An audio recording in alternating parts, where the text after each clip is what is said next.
Hello students, मेरा नाम है हर्षुल। आज हम पढ़ने वाले हैं social science chapter first history, the rise of nationalism in Europe.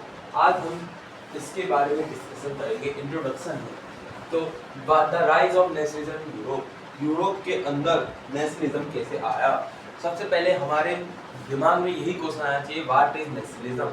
Nationalism क्या होता है? नेशनलिज्म होता है अ फीलिंग ऑफ वननेस, ऐसी फीलिंग ऑफ वननेस मतलब नो डिस्क्रिमिनेशन, सब समान है किसी भी रूप से, क्या वो जेंडर हो, रेशियल हो या कास्ट हो, सब समान है, कुछ डिफरेंस नहीं है। It's a human society. So दूसरी, a feeling of togetherness,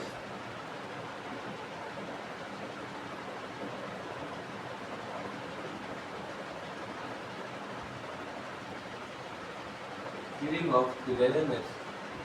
So तीसरी, a feeling of belongingness.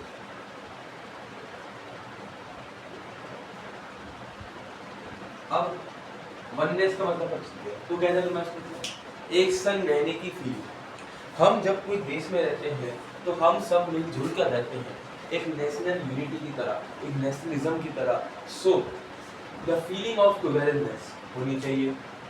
उसके बाद अ फीलिंग ऑफ बिलोंगिंगनेस, मतलब आप एक दूसरे से कैसे अपनेपन की फीलिंग रखते हो, अपने देश के प्रति, अपने आस पड़ोस में अपनेपन की फीलिंग, उसको हम नेशनलिज्म कहते हैं। अब जो ये नेशनलिज्म है, सबसे पहले यूरोप के अंदर आया था फ्रांस से। कहाँ से आया था? यूरोप में फ्रांस से। जो नेशनलिज्म है सबसे पहले, वो सबसे पहले आया था फ्रांस के अंदर। कहाँ आया था? फ्रांस में। ओके, फ्रांस में आया था। अब फ्रांस में आया था। ओके, अब जब ये नेशनलिज्म फ्रांस में आया, आपने क्लास 9 के फर्स्ट चैप्टर में पढ़ा होगा, द फ्रेंच रेवोल्यूशन चैप्टर है क्लास 9 में, उसमें आपने पढ़ा होगा कि फ्रांस के अंदर फ्रेंच रेवोल्यूशन आया था 1789 में, जिसमें बेस्टाइल फोर्ट जल गया था, बहुत सारे प्रिजनर्स भाग गए थे, और भी बहुत सारी चीज उस फ्रेंच रेवोल्यूशन में हुई थी। 3 तरह के पॉइंट्स थे, है ना, 3 तरह की बुक्स थी उसमें क्लास 9 के फर्स्ट चैप्टर में। फ्रांस, उस टाइम जो फ्रांस का राजा था वो था लुईस 16 रूल करता था। वो द बर्बन डायनेस्टी का रूलर था। इसका बर्बन डायनेस्टी का रूलर था। तो नेशनलिज्म फ्रांस के अंदर सबसे पहले आया था इन 1789 में, 1789 के अंदर। ओके, 1789 में नेशनलिज्म आया। ठीक है, नेशनलिज्म कौन लाया? अब नेशनलिज्म के लाने वाले, मतलब नेशनलिज्म को चलाने वाले को ही नेशनलिस्ट कहा गया। कहा गया? नेशनलिस्ट। क्या कहा गया? नेशनलिस्ट कहा गया। एक तरह के हम यहाँ फ्रेंच रेवोल्यूशन है, अगर नेशनलिस्ट कहा गया। अब जब ये नेशनलिस्ट आने की वजह से क्या हुआ, तो वहां के शासक, मतलब लुईस 16 जो था, फ्रांस का जो रूलर था, लुईस 16 जो फ्रांस का किंग था, वो था लुईस 16। अब जब भी कोई नेशनलिज्म आएगा तो कुछ ना कुछ चेंज होगा। अब कुछ ना कुछ चेंज होगा, वो चेंज हमें पढ़ना है सबसे पहली बात।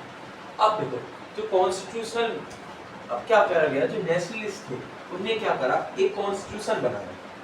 अब उस कॉन्स्टिट्यूशन के अकॉर्डिंग क्या किया गया, जो किंग के ऊपर अब कॉन्स्टिट्यूशन होगा।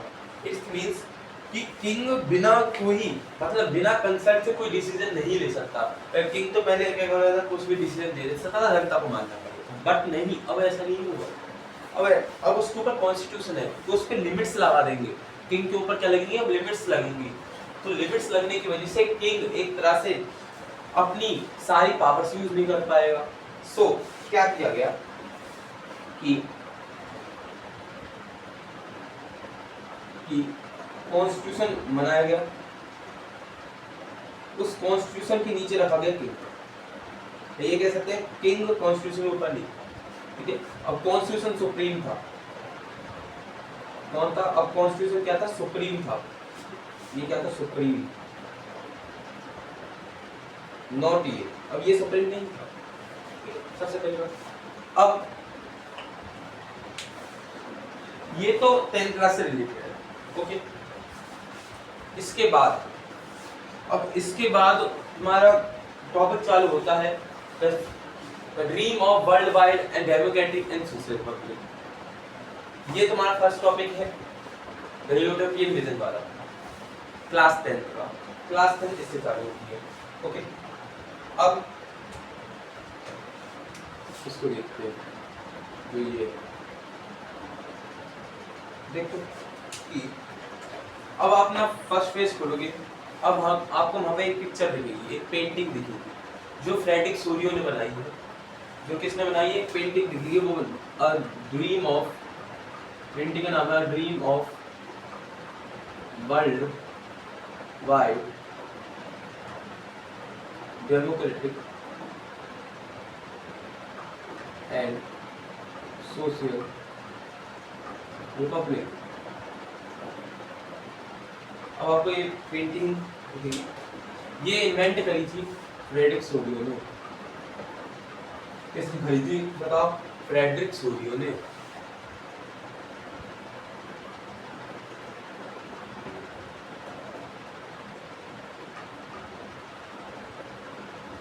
ये 1848 में, डेट भी याद करना।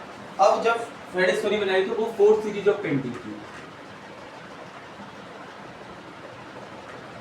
उसमें से एक ये थी।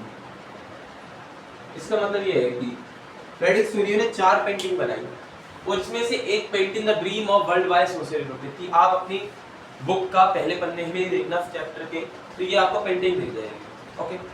अब उस पेंटिंग में क्या दे रखा है देखो, मैं बताता हूँ। यहाँ बहुत सारे लोग एक लंबी सी लाइन बना के आ रहे हैं,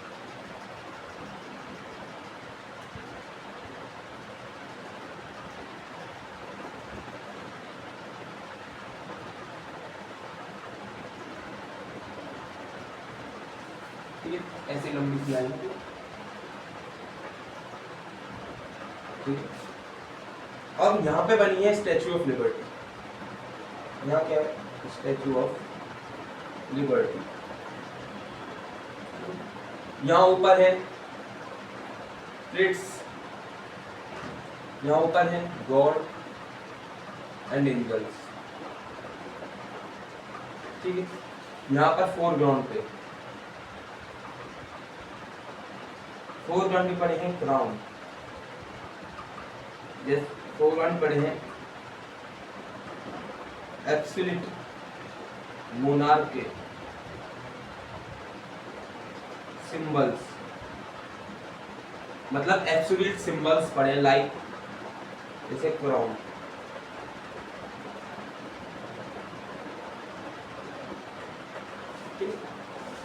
अब इसको पेंटिंग को समझिए।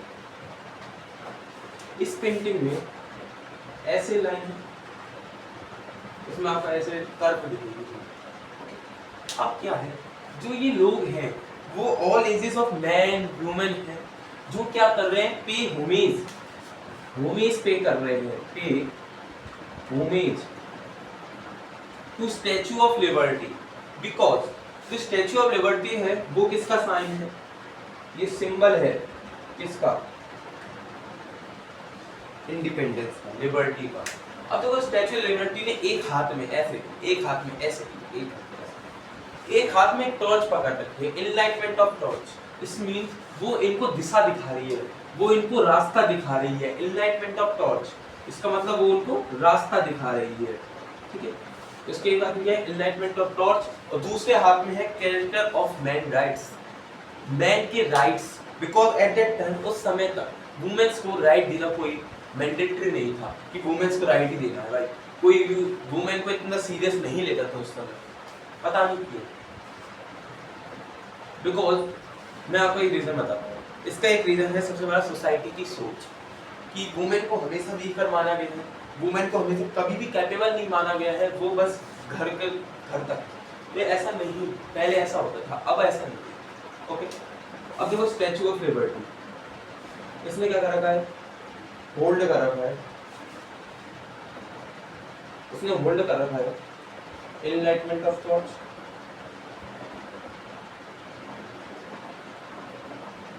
और दूसरा इसने होल्ड कर रखा है चैप्टर ऑफ मैन राइट्स।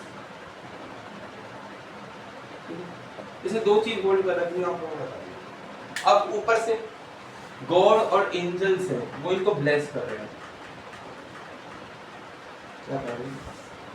अब आप खुद सोचिए, ये मैन ऑल इन मैन है, ये ऐसा नहीं है कि कहीं से भी जनता उठ के आ गई है, ऐसा कुछ नहीं है। अब देखो किसी के हाथ में फ्लैग है, भाई सबके हाथ में फ्लैग्स हैं, ये इनने क्या कर रखा है, होल्ड फ्लैग्स, इनने फ्लैग्स पकड़ रखे हैं, कोई ने जर्मन का, कोई फ्रांस का, कोई अमेरिका का, कोई इटली का, कोई इंडिया का, ऐसे इंडिया के आएंगे ऐसे ही, मतलब जैसे ये लाइन का मतलब है जो स्टैचू ऑफ लिबर्टी के इधर है वो पहले से एक रिपब्लिक नेशन बन चुके हैं, जिसमें फ्रांस है और अमेरिका है। अमेरिका उस समय तक रिपब्लिक हो चुका। आज इस साल अमेरिका के 200 साल हो गए हैं रिपब्लिक के। फ्रांस रिपब्लिक हो चुका था, और जर्मनी आपको यहाँ दिखेगा एंट्रेंस पे, क्योंकि जर्मनी रिपब्लिक होने वाला है उस समय तक। ओके, ऐसे की जगह इंडिया आएगा, इटली आएगा, पाकिस्तान आएगा, चाइना आएगा, ऐसे चाइना आएगा, ठीक है। ओके, अब आपको ये चीज 1848 में रियलिटी में लग रही है, अब भी आप बता दो कि ये चीज रियलिटी में है या नहीं। नो नॉट, ये चीज अभी रियलिटी में एग्जिस्ट नहीं करती, तो इसलिए इस सब को कहा गया है यूटोपियन विजन। इस पूरे को क्या कहा गया है, utopian vision. They called as utopian vision, इसको यूटोपियन विजन कहा गया है इसलिए। अब रियल डेफिनेशन यूटोपियन विजन की होती ये है, a imaginary world does not exist in reality. आपको इसकी डेफिनेशन से ही कंफर्म हो जाएगा utopian vision.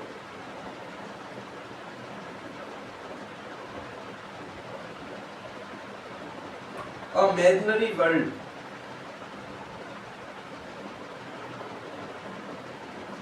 does not exist in reality। भाई आपको इसकी डेफिनेशन से कंफर्म हो रहा है, इसका मतलब क्या है, ऐसा वर्ल्ड जो इमेजिनरी हो सकता है पर रियलिटी में नहीं हो सकता। ओके, आपको ये सब समझ में आया, ठीक है। अब इसके बाद हम पढ़ेंगे नेशन स्टेट्स क्या होता है, और उसके बाद the idea of nation state, कि भाई फ्रांस में जब रिपब्लिक आया तो लोगों के बीच एकजुटता, नेशनल यूनिटी बनाने के लिए उन्होंने क्या किया, वो पढ़ेंगे। ओके,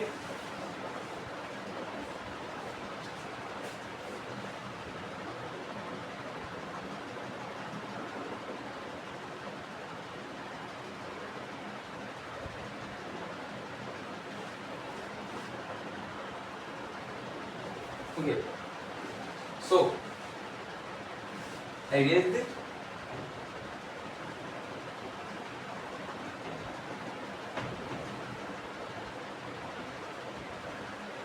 so अब है nation state. What is nation state?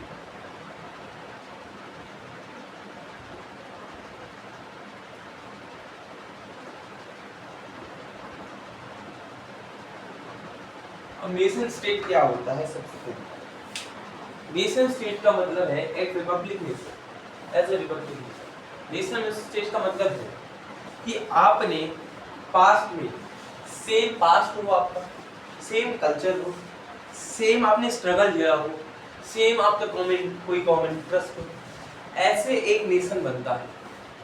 ऐसा नहीं है कि नेशन, अब ऐसा थोड़ी है कि नेशन ऐसा बन जाएगा कि सब अलग अलग लोग हैं और नेशन बन गया।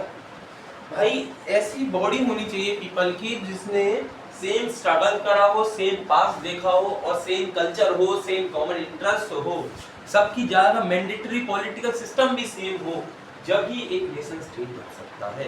नेशन स्टेट का मतलब ये है कि रिपब्लिक स्टेट, एक ऐसा स्टेट जिसमें लोगों की सुनी जाए, डेमोक्रेसी हो। नेशन स्टेट का मतलब है a body of people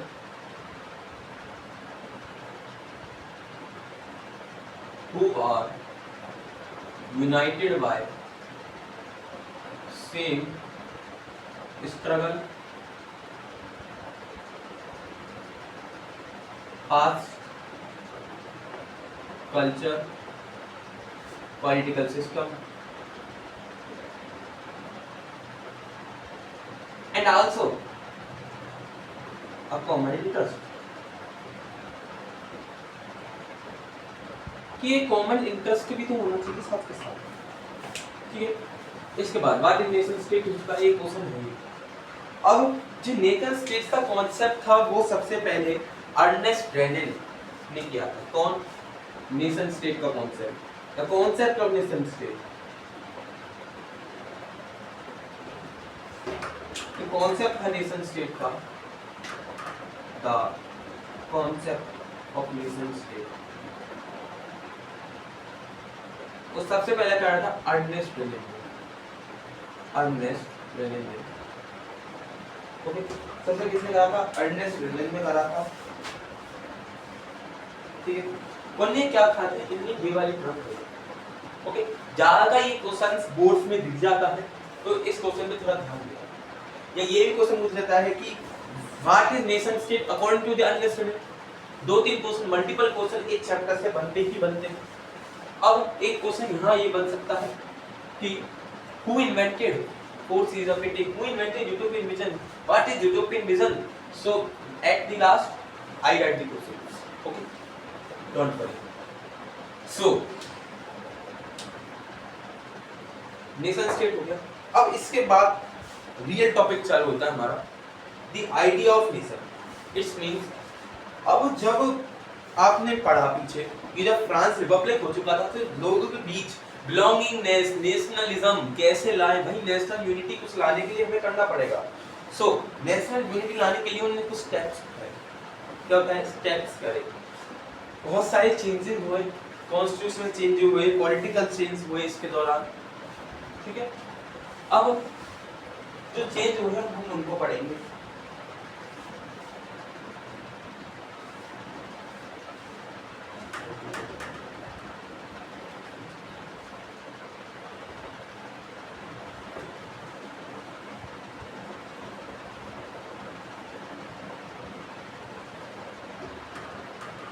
So,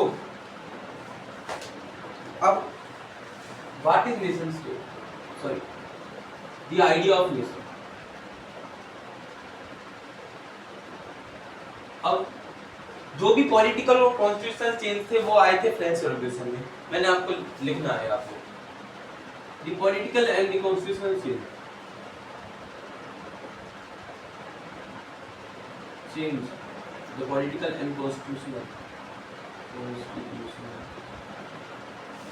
change in the work of French Revolution idea।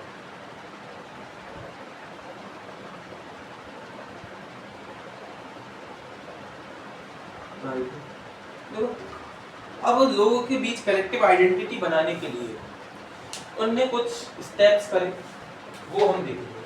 सबसे पहली चीज उनने क्या करा? फ्लैग को बदल दिया। क्या करा? फ्लैग, पहले कोई रॉयल फ्लैग होता था, क्या था पहले? कोई रॉयल फ्लैग, वही होगा कोई रॉयल। उसके बाद उसको न्यू ट्राई कलर्स में कर दिया। आपको फ्रांस का फ्लैग पता है? पता होगा आपको। देख, आपने कहीं फ्रांस का फ्लैग देखा? उसमें ब्लू, व्हाइट और रेड का कॉम्बिनेशन होता है। क्या होता है? ब्लू, व्हाइट और रेड का कॉम्बिनेशन होता है।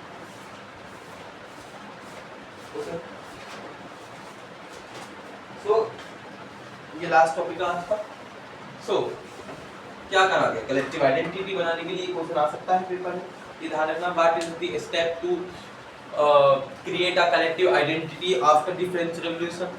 ऐसा क्वेश्चन आ सकता है। या आ सकता है व्हाट, क्या स्टेप्स लाए थे एक नेशंस को बनाने के लिए फ्रांस में? वो एक क्वेश्चन आ सकता है। Multiple questions. सो फर्स्ट चीज फ्लैग, इट मींस एफ, मतलब royal flag was replaced by tricolor, new tricolor flag। Okay, दूसरा फ्लैग के बाद, अब फ्लैग के बाद हुआ था ईस्ट जनरल की मीटिंग।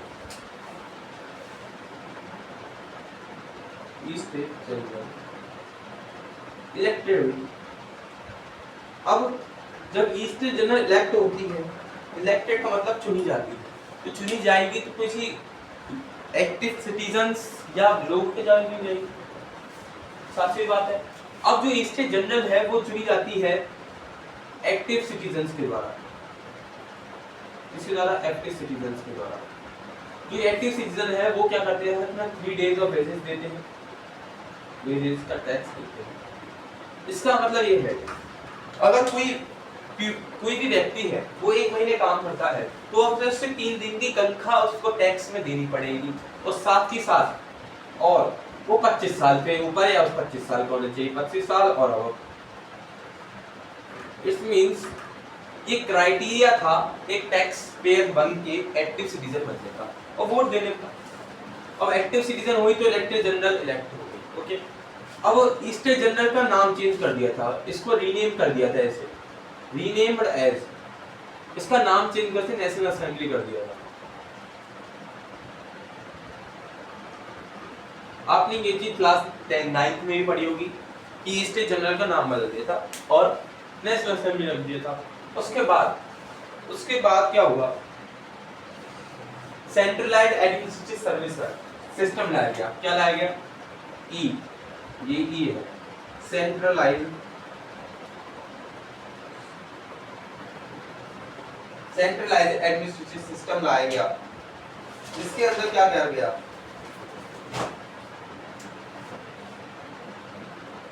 एडमिनिस्ट्रेटिव सिस्टम लाया गया। इसका मतलब एक अच्छा सिस्टम लाया गया जिसके अंदर पुलिस भी होती थी, एडमिनिस्ट्रेटिव मतलब सबको ऊपर ध्यान रखने वाला। अब मतलब राजा के नीचे कौन काम करेगा और उसके नीचे भी कौन काम करेगा, एक पूरा पॉलिटिकल सिस्टम बनाया गया, उसको सेंट्रलाइज्ड एडमिनिस्ट्रेटिव सर्विस कहा गया, सिस्टम। ठीक है, इसके बाद ये सी है। अब इसके बाद the idea of la patrie and la cité, the ideas of la patrie and la cité, la patrie and le cité. La patrie मतलब the fatherland, la cité la the city, जो इंस्पायर करते थे, इसका मतलब which inspired people to enjoy equal rights, to enjoy equal rights under constitution। ठीक है, अब एक चीज, फादरलैंड मतलब क्या होता है, जैसे हमारे यहाँ इंडिया तो हम भारत माता कहते हैं, उसी प्रकार फ्रांस के अंदर उसको हम भारत माता कहते, उसको बोलते हैं फ्रांस फादर, मतलब पिता की भूमि, इस तरह से। ओके, अब फर्स्ट चीज, सेकेंड, थर्ड और फोर्थ। उसके बाद internal custom duties employees, internal custom duties employees.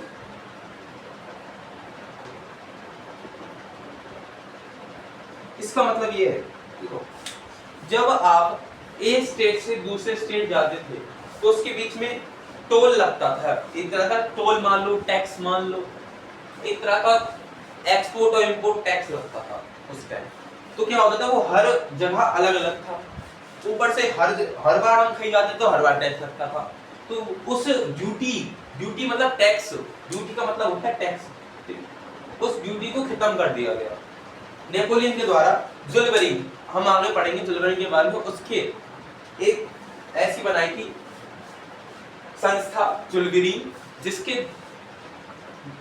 वजह से वो टैक्स एब्लिश कर दिए। उसके बाद लास्ट पॉइंट, लैंग्वेज चेंज करी और लैंग्वेज कॉमन लैंग्वेज कर दी फ्रेंच। ये सब पॉलिटिकल चेंज था एक्ट,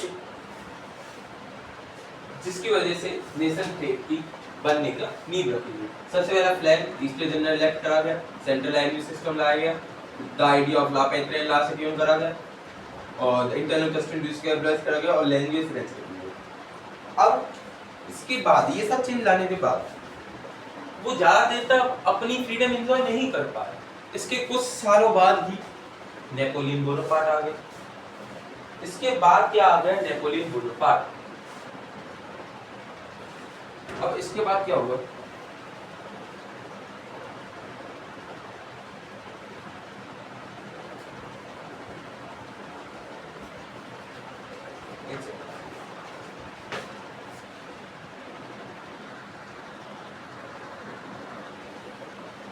अब इसके बाद आ गया था Napoleon Bonaparte. After this the coming of Napoleon Bonaparte, the coming of Napoleon Bonaparte.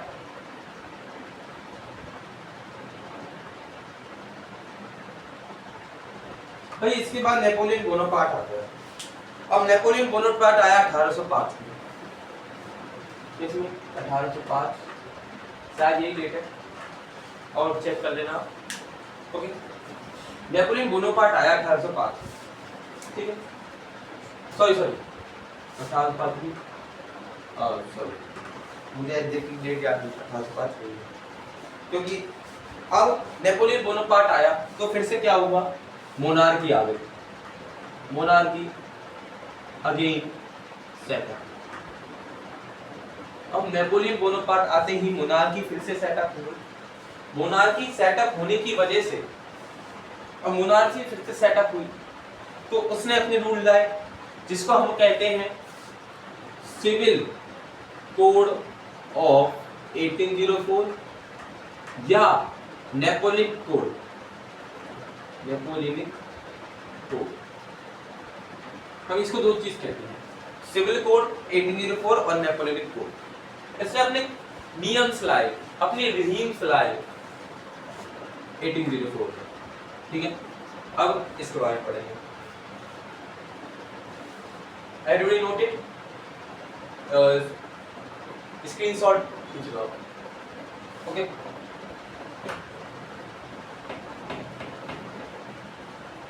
So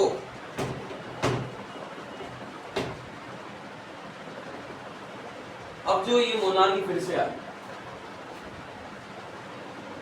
Napoleon आया। नेपोलियन अपने संग क्या लाया, अपना कोड आया जिसको हम नेपोलियन कोड कहते हैं, कोड ऑफ 1804, ठीक है, ठीक है। अब नेपोलियन 1804 के अंदर अपने रूल्स लाया, उसमें कुछ डीमेरिट्स मेरिट्स, कुछ अच्छी चीजें कुछ नेगेटिव चीजें, पॉजिटिव नेगेटिव दोनों इम्पैक्ट थे उसके, दोनों पक्ष थे उसके। अब उसने बहुत सारे रूल्स अच्छे लाए, बहुत सारे बहुत गंदे लाए।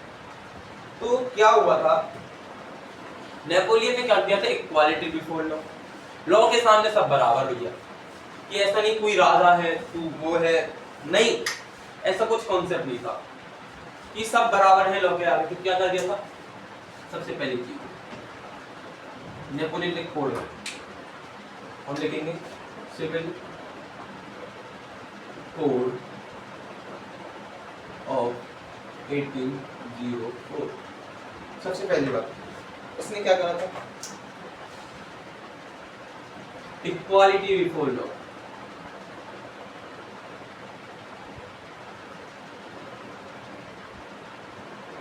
इक्वालिटी बिफोर लिया था कि लॉ के आगे सब समान, और साथ ही साथ no privilege based on birth. अब ऐसा नहीं होगा राजा का बेटा राजा बनेगा।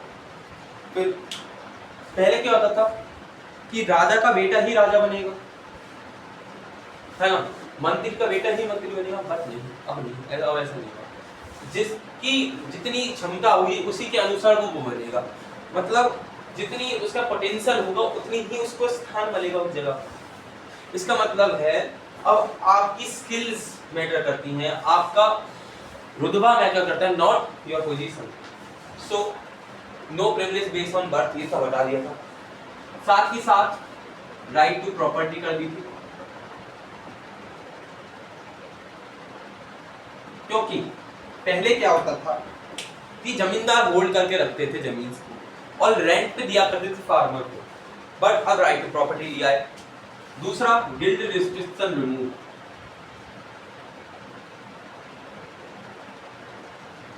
Guild restriction remove.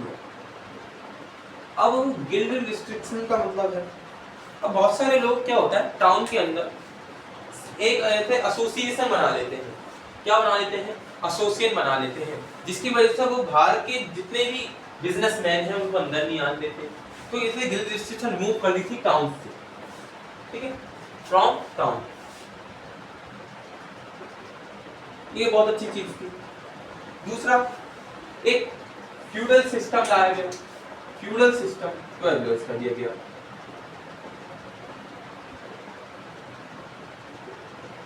Feudal system को एब्लिश कर दिया गया, ठीक है, फ्यूडल सिस्टम को एब्लिश कर दिया गया। और जो फ्रीड पीसेंट से और फ्रीड पीसेंट को,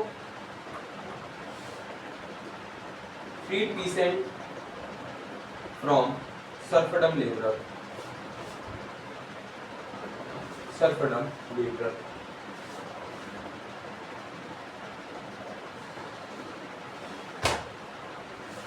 लेबर, ओके, ये चेंज करेंगे। अब क्या होता था कि जैसे अब एक चीज बहुत अच्छी लाई कि कॉमन करेंसी लाई गई,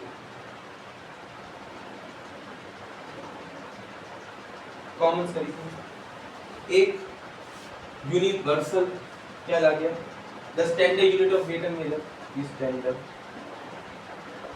unit of weight and measure लाया गया, standard unit of weight and measure लाया गया। साथ ही साथ एक यूनिफॉर्म लॉ लाया गया,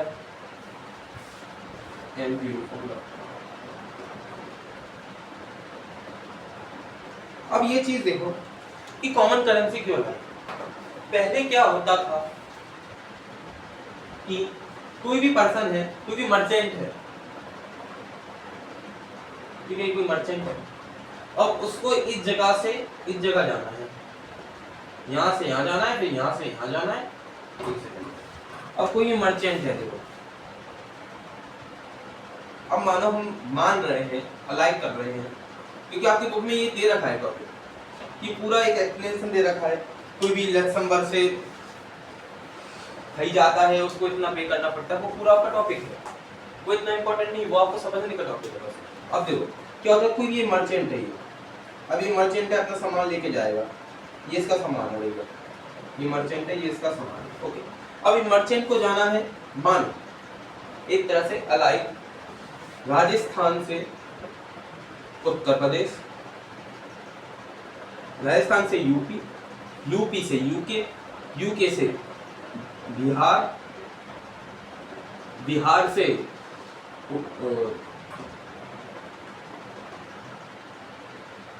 बिहार से झारखंड, झारखंड से उड़ीसा और उड़ीसा से मुंबई,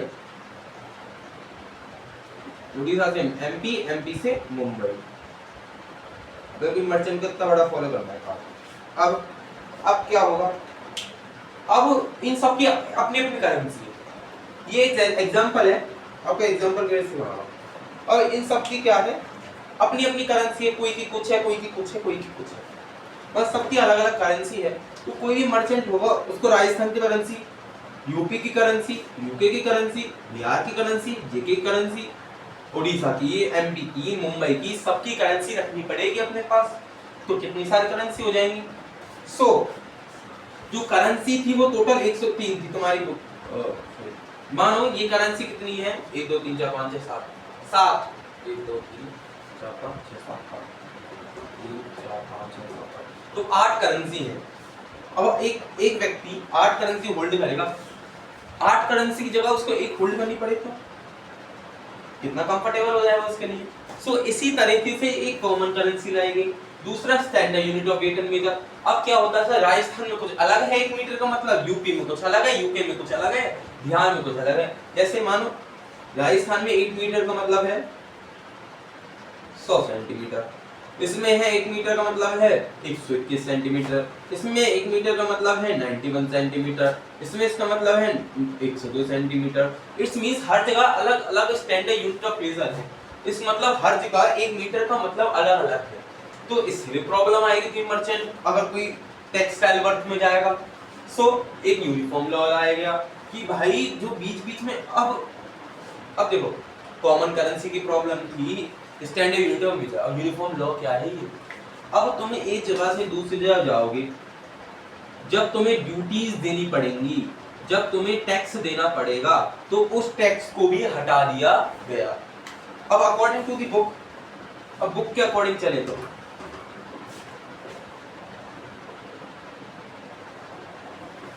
अब अकॉर्डिंग टू दी बुक, अब बुक की तरह चले तो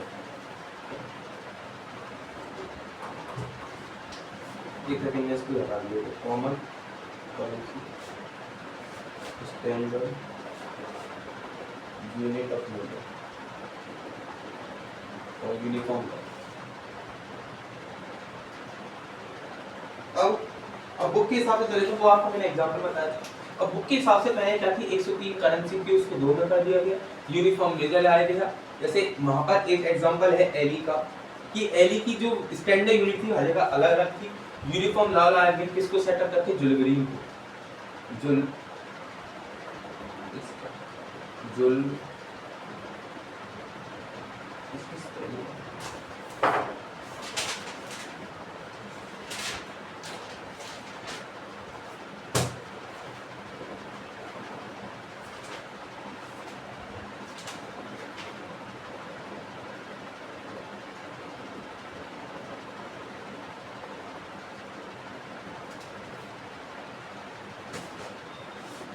क्या लगे जुलगरीन लाया गया 1834। ठीक है, इसके द्वारा हमने ये सब चीज चेंज करी थी। जो इनिशिएट करी थी, किसने चालू करी थी, initiated by Prussia and later join by other countries. ठीक है, सो इसके बाद यूनिफॉर्म मेजर के बाद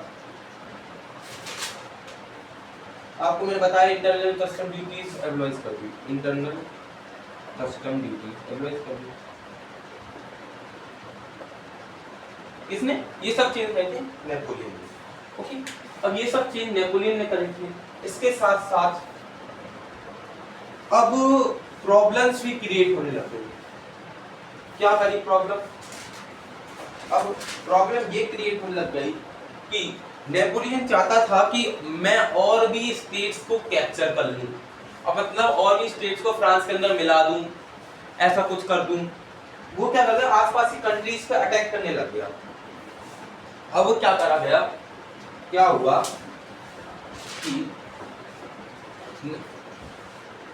कि नेपोलियन चाहता था कैप्चर करना, जैसे फ्रांस है ना, अब फ्रांस के आसपास अदर कंट्रीज होंगी, यहाँ होंगी, यहाँ भी होंगी, देखो यहाँ भी होंगी, यहाँ भी होंगी, यहाँ भी होंगी, यहाँ भी होंगी। अब क्या चाहता था, जो नेपोलियन चाहता था कि वो आसपास की कंट्री को भी कैप्चर कर ले, सो उसने क्या करा, अपनी मिलिट्री वहां भेज दी भाई कैप्चर करने के लिए। ठीक है, तो क्या हुआ कि कैप्चर करने के लिए तो गए, तो उसके वजह से उसको मिलिट्री पावर्स को बढ़ाने के लिए अब पैसे चाहिए, पैसे कहाँ से लाए, उसने टैक्स बढ़ा दिया। उसने क्या करा, टैक्स ही बढ़ा दिया, भाई मैं नहीं करता, मैं क्या टैक्स ही कर देता हूँ। अब जंग के लिए चाहिए आर्मी, अब आर्मी कहाँ से लाए, आर्मी लाने के लिए उसने जबरदस्ती लोगों को भर्ती करने लग गया वो, और जबरदस्ती भर्ती करने लग गया। सो और ऊपर से उसने क्या करा, कोई इसके खिलाफ ना बोले, ऐसा कुछ करना पड़ेगा, तो उसने सेंसरशिप भी लगा दी। तो उसने क्या क्या करा, डीमेरिट्स, ये क्या थी मेरिट्स, ये है डीमेरिट्स, ये है मेरिट्स। ठीक है, अब डीमेरिट्स क्या है, सबसे पहले वो दूसरी कंट्रीज को कैप्चर करना चाहता था, यहाँ कैप्चर करना चाहता था, तो डीमेट्स क्या हुआ, टैक्स इंक्रीज कर दिया। ठीक है, अब मैं एक चीज बताता हूँ, अगर मैं इंक्रीज करके ऐसे लिख दूं, इसका मतलब है इंक्रीज। ठीक है, अब टैक्स इंक्रीज कर दिया, उसके बाद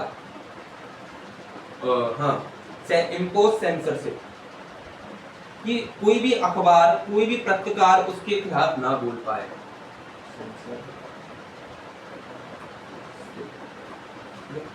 लास्ट फोर्स कॉन्स्क्रिप्शन,